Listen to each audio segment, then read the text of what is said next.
하나님은 기적을 일으키시는 하나님이심을 믿으시기를 주의 이름으로 축원합니다. 하나님을 만나면 죽음을 생명으로 바꾸는, 하나님을 만나면 모자람이 풍성함으로 바꿔주십니다. 하나님을 만나면 불가능을 가능으로 바꿔주시는 이런 능력의 하나님을 믿으시기를 주의 이름으로 축원합니다. 이 기적이라고 하는 것은 인간의 지식과 경험과 상식을 뛰어넘는 기이한 역사를 기적이라고 합니다. 사람에게는 기적이 나지 못하지만 하나님께는 기적이래요. 왜? 전능하신 하나님, 능치 못함이 없으신 하나님이시기 때문입니다. 그래서 모든 기적은 하나님의 일하심의 결과입니다. 하나님이 역사하신 결과가 기적이에요. 하나님이 계시지 않고 하나님께서 일하시지 않으면 기적은 일어나지 않습니다. 성경을 통한 모든 기적의 입장에는 전능하신 하나님이 함께 계셨습니다.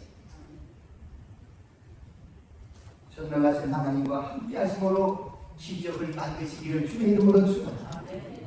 하나님께서 기적을 일으키시는 요소에는요, 반드시 믿음과 인간의 순종이 필요했다는 거예요.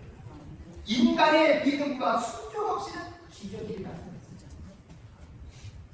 예수님께서 기적을 행하실 때 거기에는 반드시 믿음이 좋았던 요한과 베드로와 야고보 이 세 사람을 데리고 꼭 가셨습니다. 믿음 좋은 이 세 제자들을 꼭 데리고 다니면서 기적을 행하셨습니다. 믿음 없는 제자들을 함께 데리고 다니면 기적을 행하는데 방해가 되기 때문에, 그래서 하나님이 기적을 행하실 때는 반드시 숫자가 중요하지 않고 믿음과 순종의 사람이 필요했다.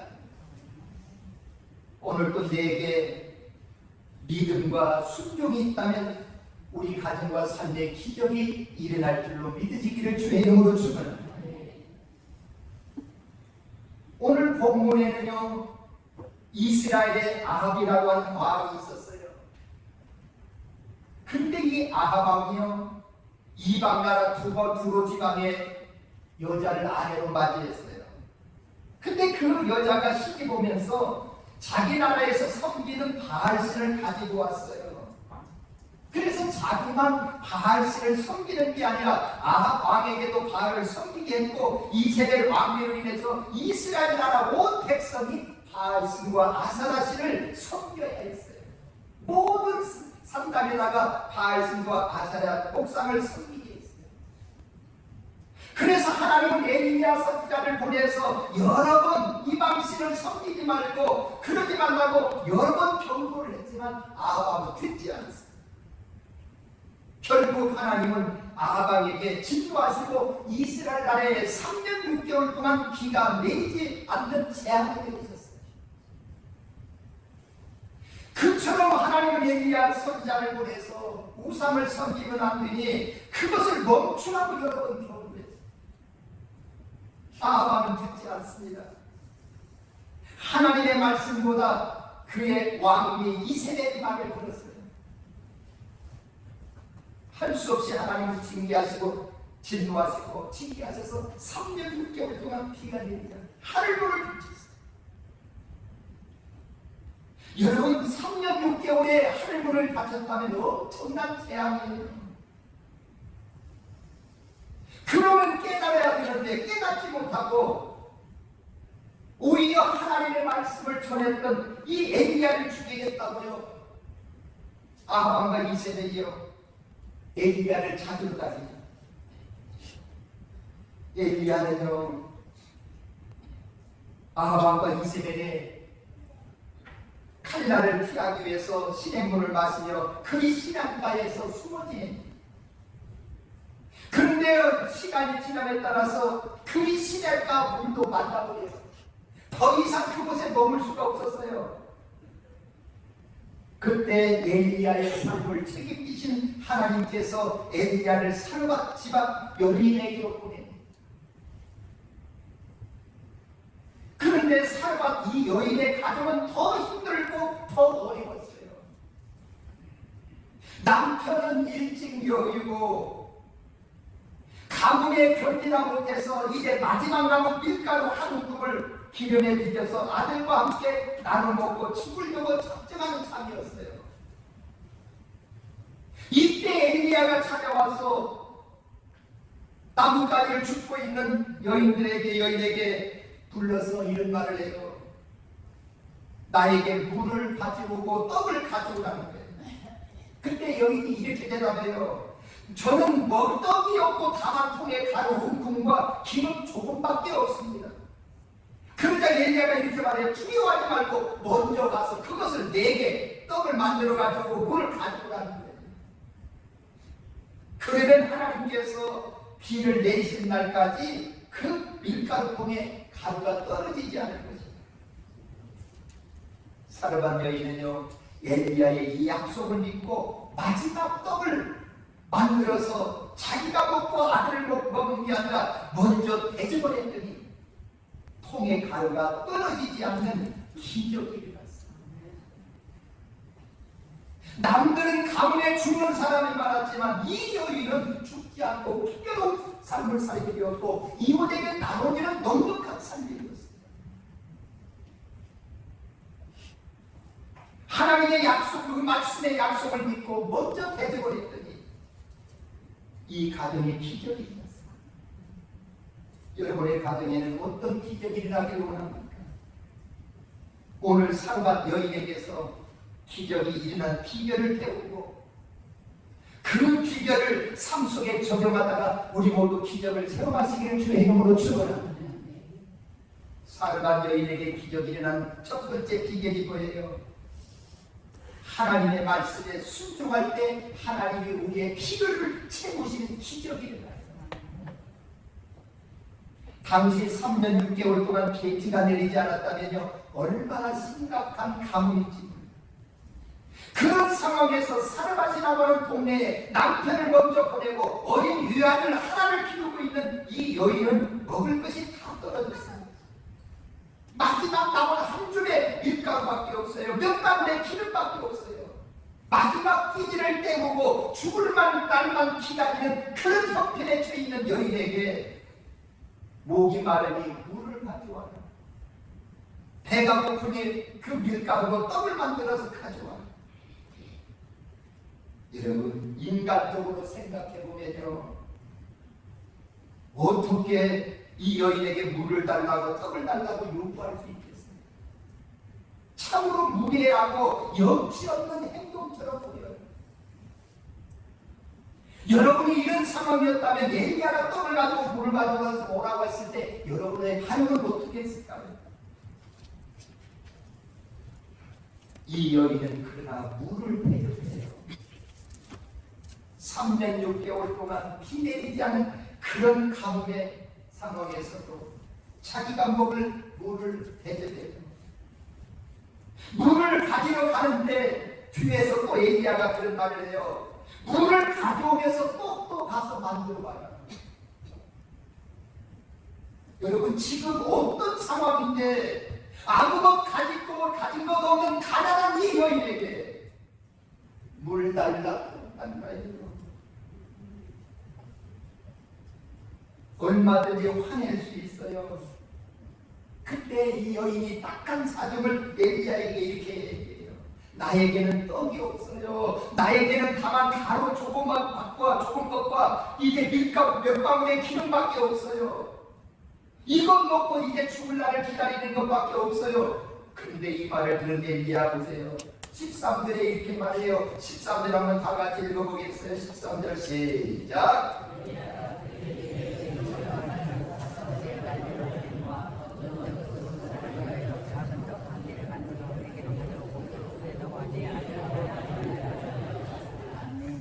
두려워하지 말고 먼저 그것으로 나를 위해서 떡을 만들어 가져와라.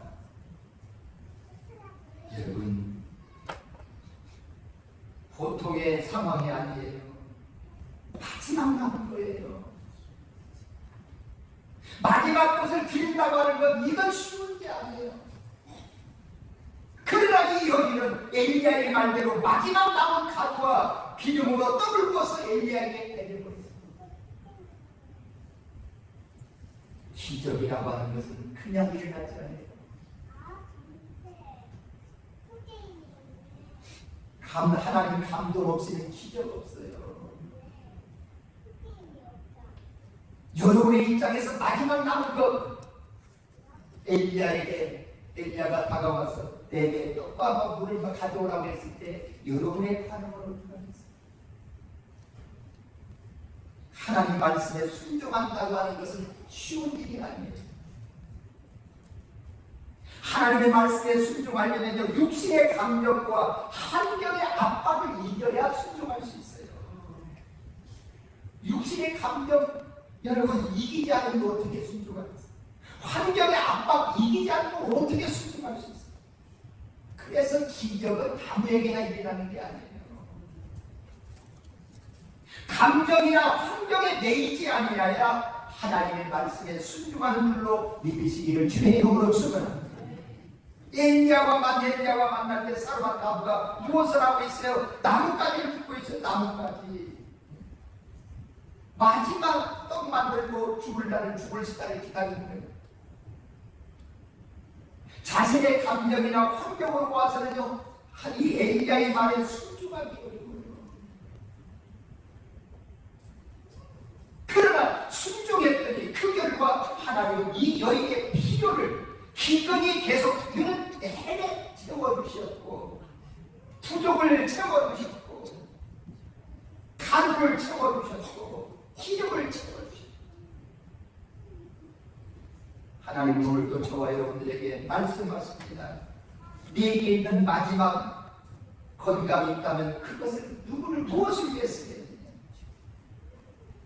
너에게 있는 마지막 물질이 있다면 그것을 누구를 위해서 쓰겠느냐? 너에게 있는 마지막 시간이 있다면 누구를 위해서 쓰겠느냐? 너에게 있는 마지막 힘이 있다면 그 힘을 무엇을 위해 쓰겠느냐? 여러분, 이 여인은 마지막 남은 건 자기와 아들 먹지 않고 엘리야에게 줬어요. 자기와 유아들이 그것을 먹어버렸다면 몇 주 후에 굶어 죽고 말았을 거예요. 그러나 엘리야의 말에 순종하고 하나님 앞에 드렸더니 죽는 것이 아니라 오히려 살게 되었어요. 순종했더니 빈 것이 아니라 오히려 채워지는 역사가 있었어요. 가뭄이 끝날 때까지 가루통과 기름병이 마르지 않는 복이었어요. 하나님께서는 사르밧 여인에게 말씀하신 것처럼 저와 여러분들에게도 오늘 이 시간 말씀해요. 하나님 나라를 위해서 네 상황과 형편을 뛰어넘어서 네 마지막 가루와 기름을 사용할 수 있기를 주의 이름으로 축원합니다. 기적은 아무에게 일어나지 않아요. 기적은 평범하지 않아요. 기적은 일반적이지 않아요. 나에게 있는 마지막 그것을 내가 먹을 것이냐, 자식 있게 먹을 거냐, 아니면 주를 위해 쓸 것이냐. 순종하는 건 아무나 하는 게 아니에요. 계산은 할 수 없어요. 감정의 압박을 이기지 못하면 할 수가 없어요. 신앙생활은 하나님의 말씀을 따라가는 거예요. 이 여인은 힘들고 어려웠지만, 힘들고 가난했지만 자기의 형편에 따라서 결정하지 않고 하나님 말씀에 따라 순종하고 움직였다는 거예요. 성경에 나오는 사람들의 성공과 실패, 축복과 저주는 하나님의 말씀을 따라가느냐 그렇지 않느냐에 따라서 결정되어짐을 믿으시기를 주의 이름으로 축원합니다. 여러분, 성공과 실패, 축복과 저주는요, 하나님의 말씀을 따라갈 것이냐 아니면 내 지식과 경험을 따라갈 것이냐. 아담과 하와의 실패는요, 하나님 말씀보다 마귀의 유혹을 선택한 결과 그들 실패하지 않았어요. 노아의 성공 보세요. 인간적인 상식이나 자기 생각보다 하나님 말씀에 순종할 때 방주를 만들었어요. 아브라함 보세요. 본토 친척 아비집을 떠나라는 명령에 순종해요. 독자 이삭을 드리라는 명령에도 순종해요. 그 결과 아브라함은 승리하는 인생을 살 수 있었어요. 우리 모두 감정에 이끌려 살지 말고 형편에 따라 살지 말고 하나님의 말씀 따라 사시기를 주의 이름으로 축원합니다. 그러므로 힘들다고 원망하지 마세요. 하나님을 만나면 기적이 일어나요. 어렵다고 절망하지 마십시오. 하나님의 말씀을 따라가면 기적이 일어나는 것을 믿으시기를 주의 이름으로 축원합니다. 오늘도 기적을 일어나요. 우리가 말씀을 따라가지 않기 때문에 기적이 일어나잖아요. 힘들다고 하나님의 말씀에 순종하지 않게 기적이 일어나잖아요. 신앙생활은 하나님 말씀을 따라가야 기적이 일어나요. 인간의 방법, 수단, 경험 다 내려놓으시고 하나님의 말씀에 따라가고 순종하다가 우리의 필요가 채워지는 기적이 일어나시기를 예수님의 이름으로 축원합니다. 축원합니다. 우리 찬양하겠습니다. 찬양합니다. 우리 찬양하겠습니다. 주님 손잡고 일어나세요.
원망하지 마세요.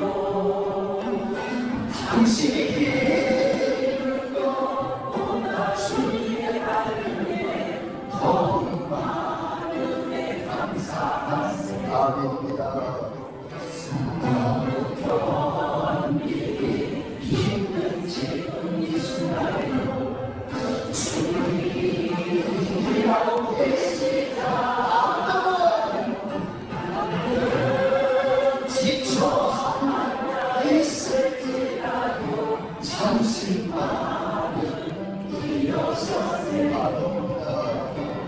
힘을 내세요. 힘을 내세요. 주님 손잡고 계시잖아요.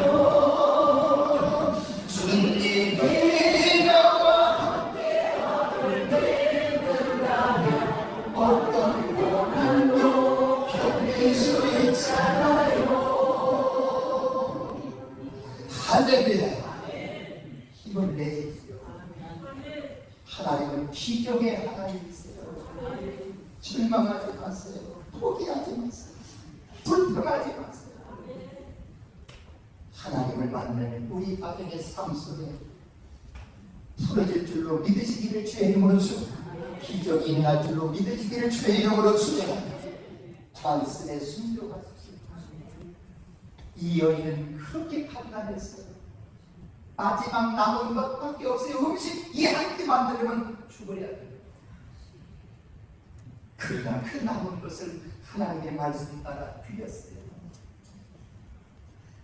우리 상담하지 말고 계산하지 말고 이 여인처럼 드렸더니 3년 6개월 감옥 속에서 이 가정을 넉넉했어요. 죽을 자가 죽지 않았어요. 오히려 여유있고 넉넉하게 사셨어요. 이런 은혜가 우리 모두에게 있어지기를 주의 이름으로 축원합니다. 두 번째, 이 여인의 기적의 요소가 무엇일까요? 하나님은요, 기적이 일어나기 전에 반드시 먼저 쉽게 하신다고 하는 거예요. 한번 따라합니다. 하나님은 기적이 일어나기 전에 먼저 쉽게 하십니다. 시작! 기적이 일어나기 전에 먼저 하나님은 쉽게 하십니다. 하나님은 이 사람 여인에게 복을 주시기 전에 먼저 엘리야를 섬기게 했어요. 하나님은 사람 여인을 가뭄과 흉년에서 보호하시고 복을 주시기 위해서 먼저 사람 여인으로 하여금 쉽게 했어요. 이 여인은 엘리야의 명령대로 요청대로 가루와 기름을 먼저 심지 않아요. 태정하지 않아요. 그랬더니 가루통에 가루가 떨어지지 않아요. 마지막 남은 거예요. 그것을 심었어요. 농부는 아무리 힘들어도 먹을 것 없어도 씨앗만큼만 쌀만 먹지 않아요. 아무리 어려워도 종자는 남겨요. 종자까지 먹으면요 굶어 죽을 수밖에 없어요. 아무리 힘들어도 축복의 씨앗을 심으시기를 주의 이름으로 주고, 기적의 씨앗을 심으시기를 주의 이름으로 주고. 기적은 그냥 일어나지 않아요. 이 여인 보세요. 그 마지막 남은 것 심었어요. 이 여인의 마지막 가루를 엘리야가 요구한 것은 그녀의 것을 빼앗으려고 한 게 아니라 축복을 심게 한 거예요. 하나님이 저와 여러분에게 무엇을 요구하신다면 그것은 저와 여러분의 것을 빼앗기한 게 아니에요. 하나님이 주시기 위함이에요. 갈라디아서 6장 7절에 이렇게 말씀해요. 스스로 속이지 말라. 하나님은 역습적임을 받지 아니하시느냐. 사람이 무엇으로 짓든지 그대로 거두리라. 심어야 거두어요. 하나님은요 무슨 일을 하실 때 항상 하나님 자신이 만들어 놓으신 심고 거두는 법칙대로 역사하시는 줄로 믿으시기를 주의 이름으로 축원합니다. 심고 거두는 법칙을 하나님이 만드셨어요. 거두려면 심어야 돼요. 옛날 어느 부자가 있었다고 해요. 그 부자는 자신의 재산 대부분을 금으로 바꾸어서요 뒷동산 고목나무 밑에 묻어놓았어요. 그래서 어떤 자식에게 이 금덩이를 불려줍니다. 그 부자에게는요 세 아들이 있었어요. 세 아들이 있었고 모두가 다 전복이는 어린아이들을 다 가지고 있었습니다. 그래서 세 아들 가운데 가장 진실한 큰 아들을 불러놓고 이렇게 말을 해요. 내가 늙으니 입맛이 없다. 밥을 먹을 수도 없고 그러니 너의 젖먹이 아들을 뒷동산 고목나무에 묻고 저때의 젖먹이는 아이가 먹었던 젖을 내게로 가져와요. 여러분 어린 자식을 부동의 뒷동산에 묻고 그 어린 자식이 먹던 젖을 아버지에게로 가져오래요. 그래야 내가 힘을 얻고 기운을 좀 차릴 것 같다. 그랬더니 이 큰아들이 아버지의 이런 말씀을 듣고 문을 박차고 나가면서요 늙은이가 망령 들어도 풀수가 있지. 다 죽어가는 아버지를 살리다고 귀한 아들을 죽이라고 하는 말이 하면서 화를 내면서 문을 박차고 나가고, 아니 죽어가는 아버지를 살리자고 어린 젖대기 아들을 죽여야 됩니까 하면서 박차는. 아버지는 이제 둘째 아들을 불러서 큰아들에게 했던 그대로 말을 합니다. 내가 늙어서 밥맛도 없다. 힘을 내야 되겠는데 부드러운 것을 먹여야 되겠는데 너에게도 네 둘째 아들도 젖먹이가 있지 않느냐. 뒷동산 고목나무 밑에다가 어린 것을 먹고 어린 것을 먹던 젖을 내게로 가져. 그랬더니 이 아들도 큰 아들과 똑같이 화를 내고 나가고, 이제 셋째 막내 아들을 불러요. 아버지가 형들에게 했던 말과 똑같은 말을 해요.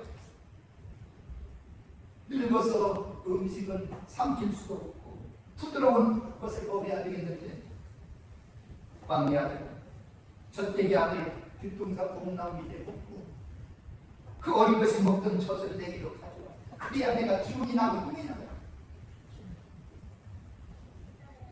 그럴 때 우리 입장은 어떡할까요? 그랬더니 막내 아들이 이렇게 말을 해요. 아버지 앞에서 눈물을 흘리더니요, 아버지가 이 지경에 되도록 모르고 있었던 이 두 개 자식을 용서했어요. 아버지가 그렇게 거친 음식도 드시지 못한 줄을 저는 몰랐어요. 아버지를 위해서라면 제 목숨도 버릴 수 있어요. 아버지는 돌아가시면 영영 다시 뛸 수 없지만 자식은 또 나오면 자식이 되지 않습니다. 아버지 말씀대로 어린 젖대기를 뒷동산에 묻고 어린 것이 먹던 젖을 가져오겠습니다. 그리고 집에 돌아가서 아무것도 모르고 잠들어 있는 어린 자식을 보니 견딜 수가 없습니다.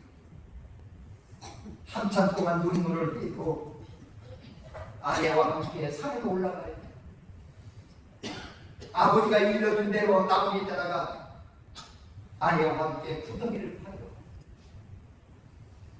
그런데 땅을 한참 파는 중에 무언가 걸리는 소리가, 쇳소리가 나요. 캐군이요, 커다란 금덩이를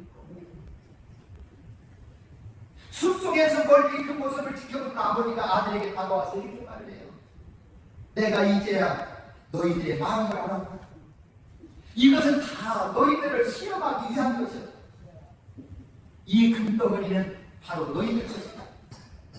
그래서 막내 아들에게 재산을 다 물려주었다. 여러분, 아버지가 자식을 죽이고 손자를 죽이고 그 손자가 먹던 것을 달라고 하는 것은 정말 먹고 싶어서가 아니라 달라고 한 것이 아니에요. 오히려 이 아버지는 아들에게 어떻게 하겠다? 주겠다고 하는 아버지의 하나 의지요, 표현이에요. 아버지가 자신의 것 달라고 한 것은요, 그것이 꼭 필요해서가 아니에요. 자식에게 더 주고 싶은 마음이 부모는 더 강한 거예요. 그런데 자식들은 이러한 아버지의 마음을 몰라요. 마찬가지로 하나님께서 우리에게 무엇을 달라고 하시고 요구하실 때는 그것이 필요해서가 아니라 그것을 통해서 하나님은 우리에게 더 크고 놀라운 것을 주시기 위함인 줄로 믿으시기를 주의 이름으로 축원합니다. 하나님이 요구하시는 것은요, 하나님이 필요해서가 아니에요. 우리에게 더 주고 싶어서. 그런데 우리는 그것을 몰라요. 오늘도 하나님 우리에게 복을 주시기 전에, 기적을 일으키시기 전에 먼저 우리에게 요구하실 때가 있어요. 때로는 섬김을 요구하고, 때로는 봉사를 요구할 때가 있고, 때로는 물질을 요구할 때가 있고, 때로는 시간을 요구할 때가 있어요. 하나님이 그런데 무엇을 요구할지라도 우리는 그렇게 생각해야 돼요. 하나님이 드디어 내게 복을 주실 기회가 왔고, 따라합시다. 드디어 내게 복을 주실 기회가 왔구나. 기회로 여기시기를 주의 이름으로 주옵소서. 그런데 우리는 하나님이 요구하실 때 복받을 기회로 여기는 자가 얼마나 있어요. 계산해보고 판단해보고, 그러니 축복의 기회를 놓치는 거예요.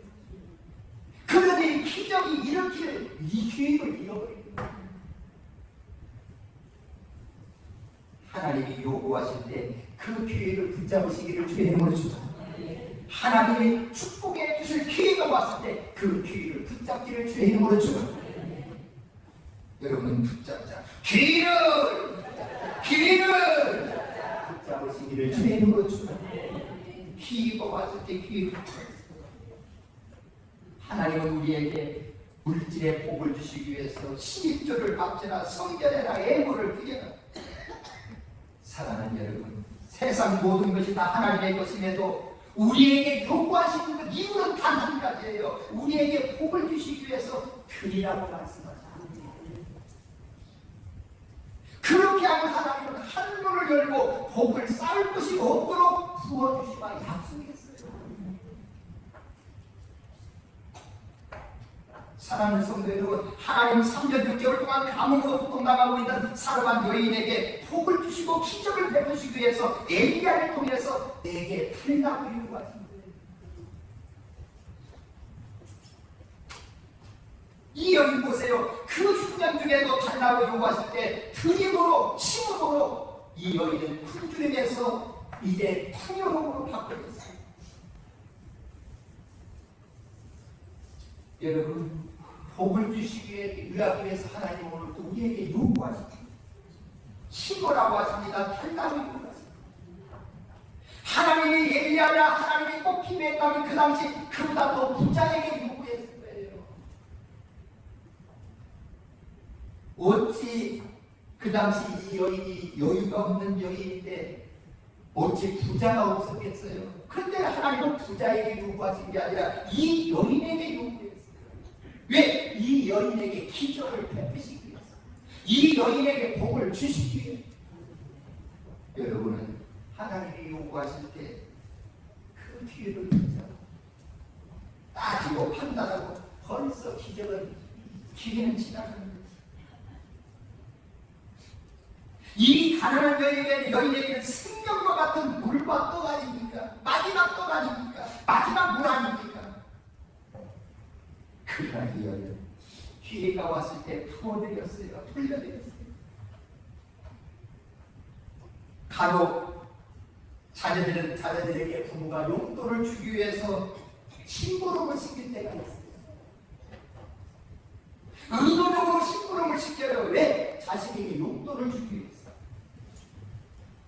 또 자녀들에게 부모가요, 자녀들에게 세뱃돈을 주기 위해서 세배하라고 요구할 때가 있어요. 세뱃돈을 부모는 딱 준비해놓고 자식에게 야 세배해라.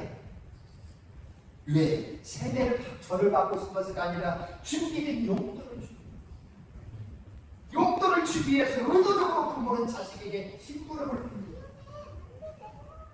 이처럼 하나님은 우리를 축복하시기 위해 요구하실 때가 있음을 믿으시기를 주의 이름으로 축원합니다. 그러고 우리는 힘을 형편이 되지 않아도 힘어야 기적이 일어납니다.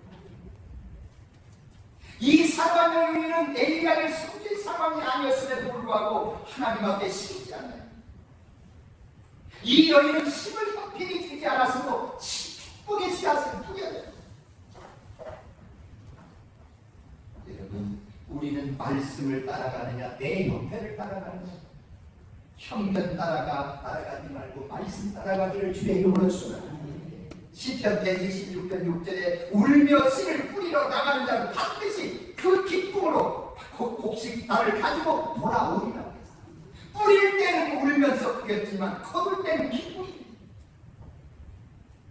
이 여인은 엘리야의 말씀대로 심었더니 생각 밖에 기적이 일어났음을 믿으시기를 주의 이름으로 축원합니다. 마지막 남은 것 심었어요. 요구할 때 드렸어요. 그랬더니 기적이. 그래, 마지막으로 이 여인에게서 어떤 기적의 요소가 있었어요. 어려운 중에도 심었더니 하나님은요 얼만큼이냐, 심은 것보다 더 많이 거두는 기적이 있게 하셨어요. 13절에 보면 엘리야가 요구한 것은 무엇이었어요? 13절의 말씀을 보면 13절에 보니까 엘리야가 이 여인에게 요구한 것은 얼마나 거예요? 작은 거예요. 작은 것을 요구했어요. 그런데 하나님으로부터 받은 것은요 엄청나요. 16절의 말씀을 보면 통에 가루가 떨어지지 않고 벽에 기름이 없어집니다. 엘리야가 이 여인에게로부터 받은 것은 작은 것이었지만 하나님은 그 여인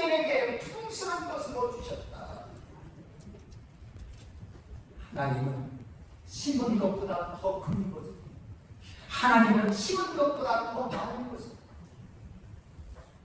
주시는 하나님이심을 믿으시기를 주의 이름으로 축원합니다. 그러게 누가복음 6장 38절에 보면 주라 그리하면 너희에게 줄 것이니 곧 후이되어 누르고 흔들어 넘치도록 하여 너희에게 안겨주리라. 하나님이 주실 때는요, 누르고 흔들어서 넘치도록 해주십니다. 하나님은 오늘도 우리에게서 심게 하심으로 풍성한 은혜를 주시기를 원하십니다. 하나님을 섬길 수 있는 기회가 주어진다면 내 형편, 상황, 환경 따지지 말고 계산하지 말고 순종하고 감당할 수 있기를 주의 이름으로 축원합니다. 이것이 하나님께서 주시는 축복의 비결이고 기적이 일어나는 요소예요.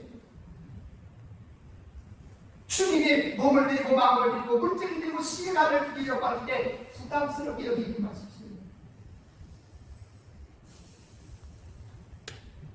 그건 축복의 기회를 발로 차버리는 것과 같습니다.